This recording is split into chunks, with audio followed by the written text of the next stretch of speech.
मेरे प्यारे मित्रों, आप सभी को हमारे YouTube चैनल पर स्वागत है। मित्रों, आप सभी को जय श्री कृष्णा, राधे राधे। मित्रों, आज की इस वीडियो में एक ज्ञानवर्धक प्रसंग होने वाली है। मित्रों, मैं आशा करता हूं कि इस प्रसंग को आप पूरा सुनेंगे। तो चलिए इस प्रसंग को शुरू करते हैं। एक पंडित जी थे। उन्होंने एक नदी के किनारे अपना आश्रम बनाया हुआ था। पंडित जी बहुत विद्वान थे। उनके आश्रम में दूर दूर से लोग ज्ञान प्राप्त करने आते थे। नदी के किनारे दूसरी ओर लक्ष्मी नाम की एक ग्वालिन अपने बूढ़े पिता के साथ रहती थी। लक्ष्मी सारा दिन अपनी गायों को देखभाल करती थी।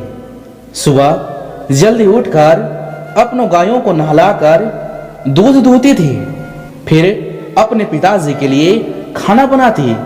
तत्पश्चात तैयार होकर दूध बेचने के लिए निकल जाया करते थे। पंडित जी के आश्रम में भी दूध लक्ष्मी के यहां से आता था। एक बार पंडित जी को किसी काम से शहर जाना था। उन्होंने लक्ष्मी से कहा कि उन्हें शहर जाना है, इसलिए अगले दिन दूध उन्हें जल्दी चाहिए। लक्ष्मी अगले दिन जल्दी आने का वादा करके चली गई।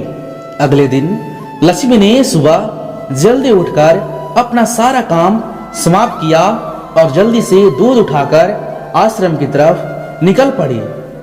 नदी किनारे उसने आकर देखा कि कोई मलाह अभी तक आया नहीं था।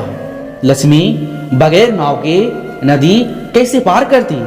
फिर क्या था, लक्ष्मी को आश्रम तक पहुंचने में देर हो गई। आश्रम में पंडित जी जाने को तैयार खड़े थे। उन्हें सिर्फ लक्ष्मी का इंतजार था। लक्ष्मी को देखते ही उन्होंने लक्ष्मी को डांटा और देरी से आने का कारण पूछा। लक्ष्मी ने भी बड़ी मासूमियत से पंडित जी से कहा कि पंडित जी, नदी पर कोई मलाह नहीं था, इसलिए मुझे आने में देर हो गई, क्योंकि मैं नदी में तो तैर नहीं पाती थी। पंडित जी गुस्से में थे। उन्हें लगा कि लक्ष्मी बहाना बना रही है। उन्होंने भी गुस्से में लक्ष्मी से कहा, क्यों बहाना बनाती हो? लोग तो जीवन सागर को भगवान का नाम लेकर पार कर जाते हैं, तुम एक छोटी सी नदी पार नहीं कर सकती। पंडित जी को बातों का लक्ष्मी पर बहुत गहरा असर हुआ। दूसरे दिन भी जब लक्ष्मी दूध लेकर आश्रम जाने निकली तो नदी के किनारे कोई मलाह नहीं था। लक्ष्मी ने मलाह का इंतजार नहीं किया। उसने भगवान को याद किया और पानी की सतह पर चलकर आसानी से नदी पार कर ली। इतनी जल्दी लक्ष्मी को आश्रम देखकर पंडित जी हैरान रह गए। उन्हें पता था कि कोई मलाह इतनी जल्दी नहीं आता। उन्होंने लक्ष्मी से पूछा कि तुमने आज नदी कैसे पार किया? लक्ष्मी ने बड़ी सरलता से कहा, पंडित जी, आपके बताए हुए तरीके से मैंने भगवान का नाम लिया और पानी पर चलकर नदी पार कर ली। पंडित जी को भी लक्ष्मी की बातों पर विश्वास नहीं हुआ। उसने लक्ष्मी से फिर पानी पर चलने के लिए कहा। लक्ष्मी के किनारे गई और उसके सामने भगवान का नाम जपते जपते बड़ी आसानी से नदी पार कर गई। पंडित जी भी हैरान हो गए।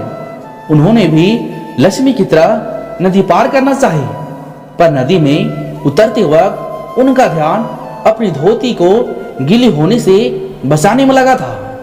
वह पानी पर नहीं चल पाए और थोड़ी ही दूर जाकर धड़ाम से गिर गए। पंडित जी को गिरते देख लक्ष्मी ने हंसते हुए कहा, आपने तो भगवान का नाम ही नहीं लिया, आपका सारा ध्यान तो अपनी धोती पर लगा हुआ था।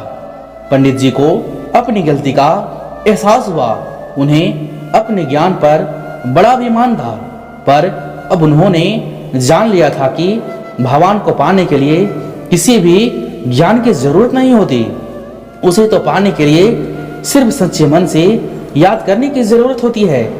दोस्तों, इस कहानी में बताया गया है कि अगर सच्चे मन से भगवान को याद किया जाए तो भगवान तुरंत अपने भक्तों की मदद करते हैं।